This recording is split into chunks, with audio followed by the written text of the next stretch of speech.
Valentine day नवरा बायकोसाठी असतो का? की तो फक्त गर्लफ्रेंड बॉयफ्रेंडसाठी बनलेला असतो?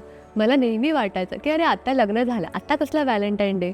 पण माझ्या नवऱ्याने मला सांगितलं की लग्नानंतर प्रत्येक दिवस हा व्हॅलेंटाईन दिवस असतो. मग त्या लव्हची लँग्वेज चेंज झालेली असते. जसं की जेव्हा आपण गर्लफ्रेंड बॉयफ्रेंड असतो तेव्हा सतत आय लव्ह यू म्हणा, सतत ते असं रोमॅन्टिक बोलत राहा किंवा एकमेकांना सतत गिफ्ट देत जा. पण जेव्हा लग्न होतं तेव्हा तुमच्या प्रत्येक दिवसाची सुरुवात प्रेमाने होऊ शकते.